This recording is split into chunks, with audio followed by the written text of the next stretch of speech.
presented by DraftKings Sportsbook. Today, we talked to Loyola-Chicago coach Porter Moser and former star guard Clayton Custer about that crazy Final Four run in 2018. All right, now pleased to be joined by two of the most memorable individuals from the 2018 NCAA tournament, Loyola-Chicago coach Porter Moser and GA now, Clayton Custer. Is that right, GA? Director of Player Development. All right, I was close. You're getting paid big bucks, so I didn't know what the title was. But he's offended you said GA because, you know, it's old hat. He got his master's already when he was playing. Like, that's the kind of kid he is. So he's offended by that. He looks like he can still get out there and play. I mean, we know that.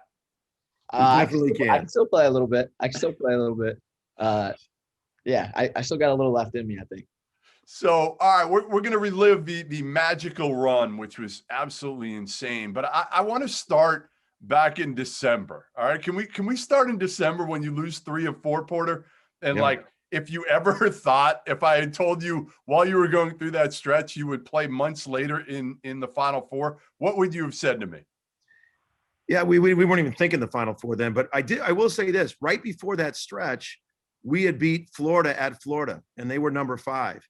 And I remember after the game, like, you know what, we got a chance. We're good. But in that game, in the first half, Clayton sprained his ankle, and he didn't finish the game. And then he was out 3 weeks. And Ben Richardson, who was Defensive Player of the Year, didn't play in that Florida game, and he was out 5 weeks. Right. So we played that 3 out of 4 without those two. And that's where we got some of those losses. And all of a sudden, when they got back, we started getting confident again, and then we just got better and better. But yeah, we weren't sitting there. I'll be honest, we weren't sitting there in December, and I was pulling Clay aside and say, "Clay, we're going to the Final Four in December." We weren't saying that. Just to be honest. You were hoping you get to the NCAA tournament, right? I mean, that was the goal, wasn't it?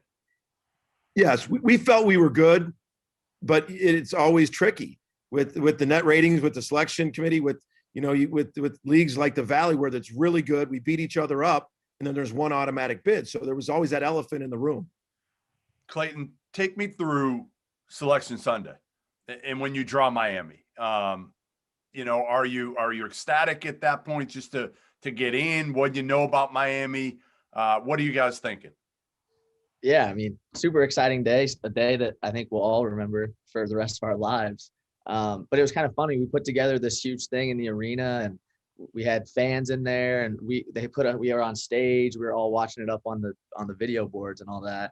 And we were thinking it was going to be like this long process, but then they were going through the regions. And what were we, Coach? We were like the 5th team called that day or something like that. It happened right away. Yeah, it happened right away. And honestly, as players, I mean, we watched games throughout the year and stuff, but we didn't know that much about Miami as players. But I think we believed as much as anybody. I mean, we believed in ourselves. We all had this very strong push that year. We thought we were good and thought we could beat anybody in the country. So once we got to learn a little bit more about Miami, I think we were confident going into that game that we could win it. The beauty of your team, I felt like, was everybody contributed, right? I mean, you just had guys that were all capable of making their imprint on the game. And you saw that right at Miami, right? I mean, Ingram makes the shot that, again, like, he doesn't make that shot, you're home. You're one and done. And he makes this shot, and you had no idea what this would lead to. But what are you thinking, Porter, at the end of that game? Long 3, no time left to beat Miami. I mean, Clay, you'll tell me this. If you had to say who's the most confident guy in our locker room every single day, you'd say Dante Ingram. Really? And it comes from his dad, Don. And if you thought if anybody could just bounce up on a dime, shoot that shot just straight in, it'd be Dante. And but I say this a lot. Clay's heard me say this a ton, that we show this to our guys on the current team, that everyone sees that shot. But if you rewind it to the free throw, you talk about guys contributing, unsung heroes. We got a wall of different quotes and different things of like culture things. And one of them is called rebound down. Like, if we say rebound down, you can just ask Clay, he's a guard. What does rebound down mean, Clay? Yeah, I mean, it means the bigs might be boxing out and doing all that stuff, but the guards have to fly in, jumping up for the rebounds. So we always talk to the guards about rebounding down. And if you look at that. Dante's on the checkoff. He falls on the ground. Ben is boxing out the shooter. You push pause, he's boxing out the shooter. And the ball was about to go in Miami's hand. And Ben comes from the shooter's position all the way to almost the dunker spot, rebounds down, gets it, and in one swoop outlets it to Marcus. And like we talk about all the time, if Ben doesn't rebound down, if that Miami kid almost had it in his hand. And it's just, unselfish kids like doing the little things. And that was such a part of our journey with the kind of guys we had. We just had tough, high character guys that didn't care about the credit and just wanted to do the little things that needed to do to win.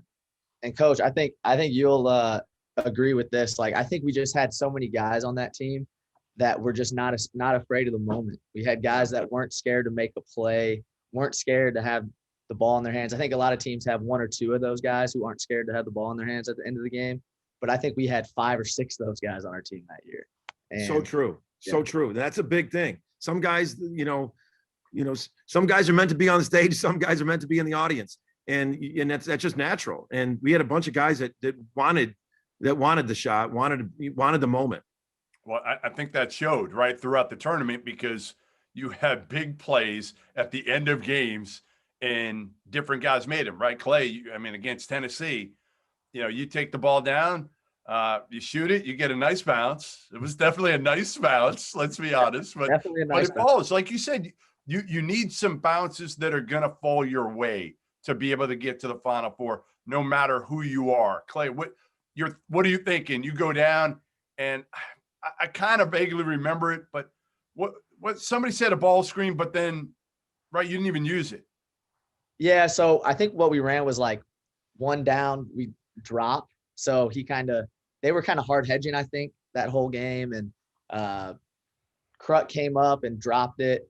The guy that was guarding me kind of was on my hip because he was going to force me over the screen.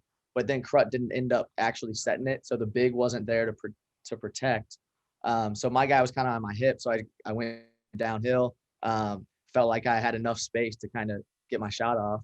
And I've shot that shot a lot of times in my life. That was one of my favorite shots, a pull-up going right.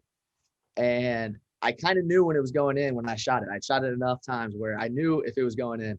And when I shot that one, it was not going in. It should not have gone in. You laid on the ground like 5 minutes, like you thought it was going in.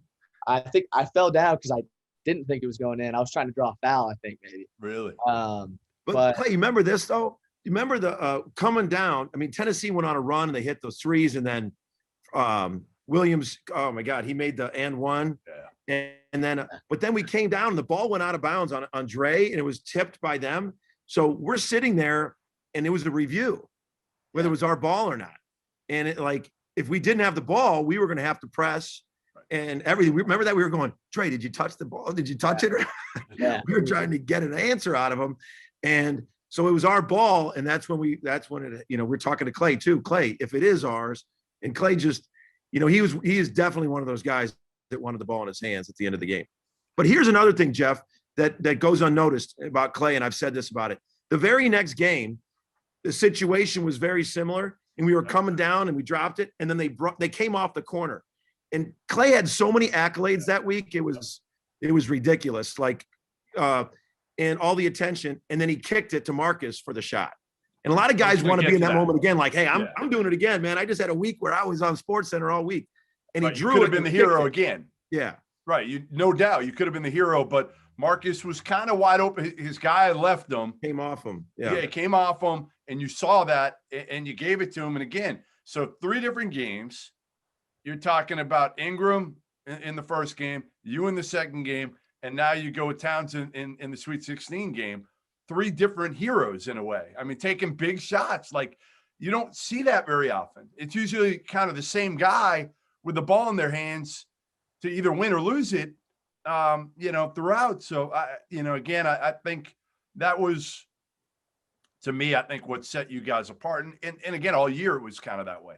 And I wonder if through that time when both you and Ben were out, Clay, did that help this team? Did that help the other guys? Where at the time you're thinking, this is brutal, this is going to cost us.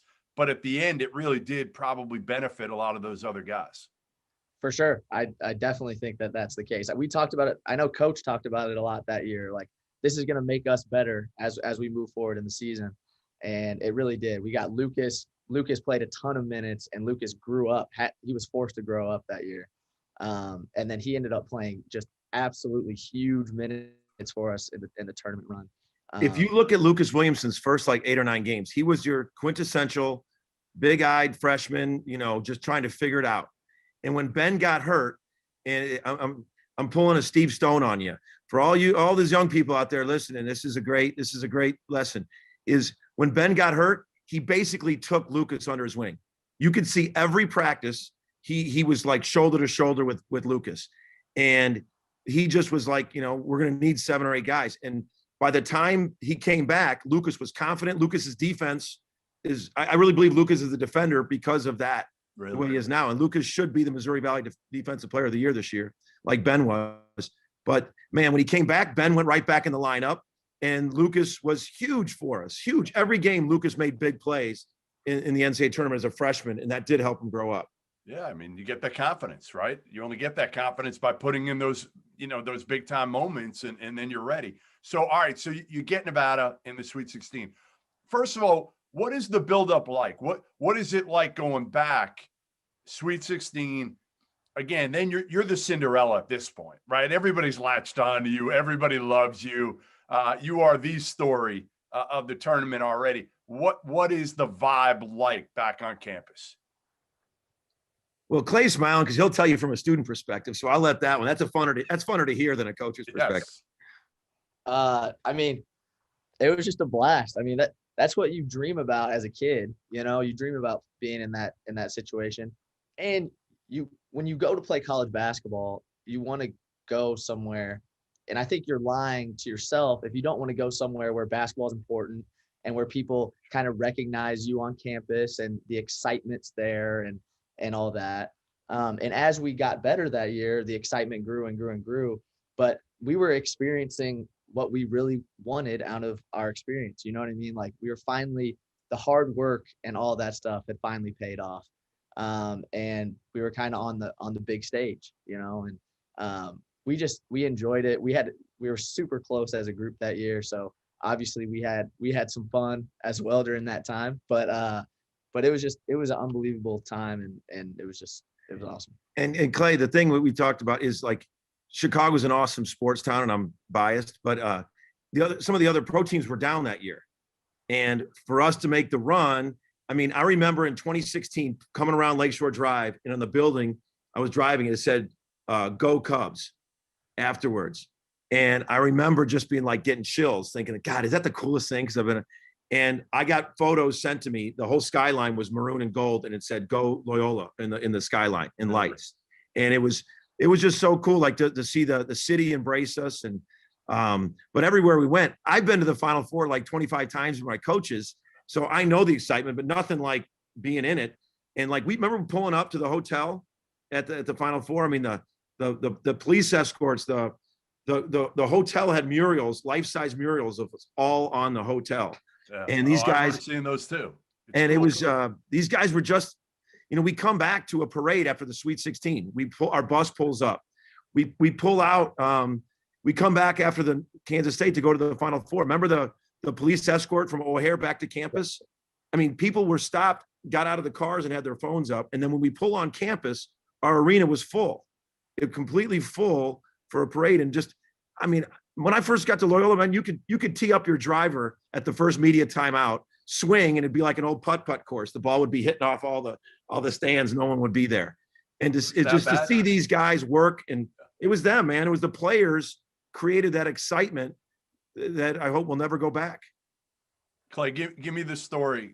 Give me something that you did that Porter doesn't know you did over those weeks. Is there something you did, breaking curfew? There had to be, come on, like it had to be hard to stay completely locked in with all the attention you're getting, and it's all of a sudden, right? Like, it goes from, I don't want to say 0, but it goes from like 30 to 70 pretty quickly. Give me a great story that Coach may not even know. you're putting me in a bad position here, Jeff. Hey, it's okay. He can't take away playing time. I mean, yes, he could take away your paycheck now, but not playing time. I mean, yeah, I mean, I think we were definitely, obviously we get back from the site wherever we were, we get back here. And those weeks while we were home, like we were probably going out a little bit more than we would during the week of normal. I'm going off. I'm going off thing. I don't need to hear this. We probably broke curfew a couple too many times in the Come middle on, of the Porter, you would have done the same thing. You would have Not done on the same road thing. trips, though, Clay. No, Not on the road not trips. while we were gone. I'm saying when we got back and we were here. Oh, yeah, like, yeah. They were, yeah. Yeah, we weren't like, not the night before the game or anything like that, not 2 nights before the game, but like when we first got back from the city, from Atlanta, when we first got back from Dallas and we were in Chicago, you know, those first couple nights we were back, like we were having a good time. What was it like? So I'll fast forward. Obviously, Kansas State, everything on the line at this point. I mean, you don't like.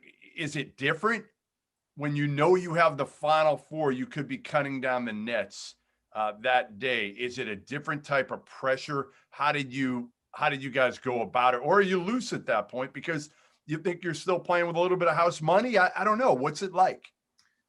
Well, I'll tell you this. With there was so much talk going into the Valley tournament that you know, we got to win the tournament, and we were sitting there crazy. We were like 27-4, 3, whatever it was, and so there was an elephant in the room. There was a big amount of pressure, you know, in that tournament, and like we drew Northern Iowa first round. I mean, they're never in the play-in game, and all of a sudden they had an injury, and now they're in the beginning of the season. They're in the play-in game. So, and then we had Bradley, and then we had Illinois State. So we had 3. And after we won that game, it was one of the coolest moments as a coach. I've told Clay and Ben this. So our like top 6 are walking before me. We celebrated on the court, cut down the nets, everything in St. Louis. And we're walking to the press conference like an hour after the game. And Clay and Ben, who was well documented, grew up together since they were little kids. And I was walking behind them, and it's not even like they knew I was there. And they kind of had their arms around each other like they were still in 4th grade, like giving each other almost noogies. Like, can you believe this? We're going to the NCAA tournament. And it was just the coolest moment for 2 young guys. And then once we got into the tournament, our confidence went back like, hey, the pressure was off because we were in. Yep. And even going to that last game, you know, the guys were unbelievably loose. Like we were really confident. I remember sitting in my hotel room after pregame meal of Kansas State, saying to my wife Megan, going, "You know, this one's a little different. You know, it's a little different. If you win this one, now it's a whole nother level of winning the Elite 8 game." And but the guys didn't. The guys were just ultra loose, ultra confident. But it was tight going into the Valley tournament because you felt that pressure. It's that time of the year again, folks. Conference tournaments are tipping off. Bubble teams making their final push for a bid while the best teams in the country are gearing up for a deep run. Auto bids will be punched. Slippers will be fit. And our partners at DraftKings Sportsbook, America's top-rated sportsbook, are putting my listeners at the center of the action. If you bet $4 on an underdog in a select game this week, and that underdog wins, you win $256. That's right. $256. Here's how it works. Download the app now. Use that promo code FIELD68 when you sign up. Again, FIELD68 when you sign up. Scroll through the list of select underdogs, bet $4 on them to win, and cash out a whopping $256 when they do. There's no better way for you to put your college hoops knowledge on display than to put your money where your mouth is with DraftKings Sportsbook. It's safe, it's secure, it's reliable, and you can deposit and withdraw your funds at your convenience. So remember, that's the code FIELD68. Again, FIELD68 to turn $4 into $256. For a limited time only, you must be 21 years or older. Restrictions apply. Go to DraftKings.com for details. Gambling problem? Call 1-800-GAMBLER. What were the stakes like, Clayton, going into that Kansas State game? I mean, I agree with Coach. I think we were going into those games. We felt like we had nothing to lose, you know, and we were also confident that we could win. It wasn't like, oh, we have nothing to lose. If we lose, that's fine. That's not how we were thinking at all. It was like, we have nothing to lose, but we're also confident and we think we can win these games. And I think that's a very good mindset to have going into a game. There was no pressure on us, and we were confident. And I think that was a really good combination. You mentioned, Porter, the murals as you drove up to the hotel for the Final Four. You've been doing this a long time. What was the coolest part of that Final Four experience for a guy that's been coaching this long to bring a team like this and a program like this to the Final Four? What was that moment? Was there like just kind of a pinch me type moment? Yes. It was, I've been coaching 30 years. And my college roommate, Todd Eisner, and I, our first 10 years in the profession, we like roomed together at the Final Fours. And we used to go to every practice. Really? We used to go to the practices. And I just thought that was the coolest thing. And then I remember a couple years back, I think it was Virginia, seeing them. I'm trying to think who it was. Maybe it was, and their bus drive down the middle of the thing, and everybody's just stopped. And everybody, I'm like, God. And that was one, like when we got there and we were driving to our practice, we had a police escort, and the streets are so crowded and everyone just kind of stopped. And we were that team driving the bus to the dome. But I will tell you, another pinch me moment was at the practice. Our guys are shooting around. We had 30,000 at the practice, and Jim Nantz is there interviewing me in front of everybody. And I just was like, man, all you young guys out here, I'm telling you, dreams can happen, man. It's crazy, because I was that guy. I used to go to every practice and watch them and do it. But the best part of the journey is the guy right there and his teammates. Like, when you're younger, you think about the trajectory. When you're older, you think about the relationships. Totally. And it's about the relationships, about the people. And, that's what you get chills about, is the journey of the guys you went with. Clay, what was there a moment for you there as well where you were just like, I can't, I mean, there are probably a lot of them, is my guess. There were a ton of them. The practice was really, really cool.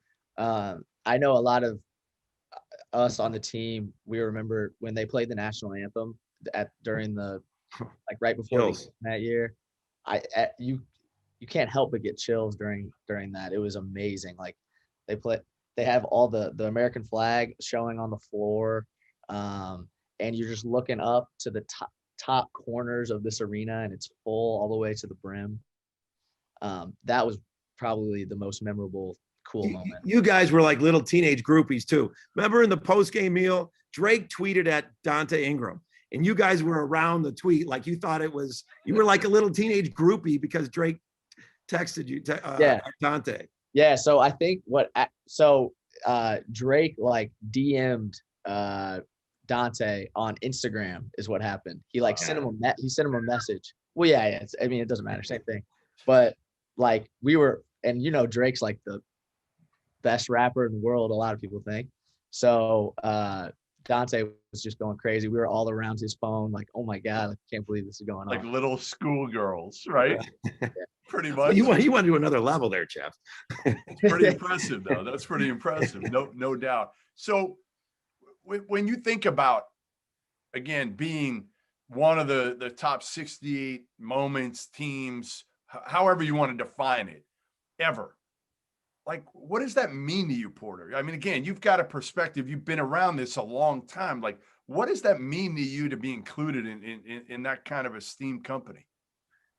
Well, it's just really cool for Loyola. The guys will be connected for life.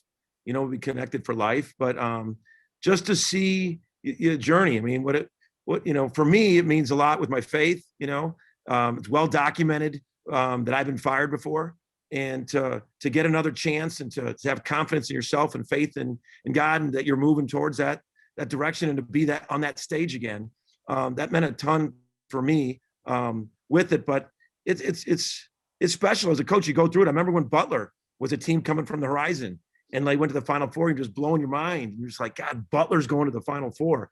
And for you, just always growing up, you're like, what if? And to be able to get to that point was really cool, to take a program like Loyola in a sports town like Chicago. That was fun too, to do it with it. But in the guys that we went through with. Clay, I'll end it with this. How did it change your life? I mean, the coolest thing for me, like Coach said, is just the connection that we all have. That's the coolest thing. We did something that not a lot of people can say that they can do, and we'll have reunions. We'll be best friends for the rest of our lives. We still text. We still have our team like group chat or whatever that we still text in every once in a while. Like we'll be like, hey, remember when this happened during that year or whatever. So that's really cool. But I think just for the university, we changed the dynamic of the whole university, and it's now a basketball school who's very spirited toward basketball. We're selling out games and all that stuff, which is awesome. And then just the doors it opened for everybody on our team. You know, like it's going to open a lot of opportunities in the Chicago area for anybody who is associated with that team. So I think that's kind of how it changed our lives. Like people remember that, and people are gonna probably have some more opportunities available to them now that maybe weren't there before. So I think that's really cool as well.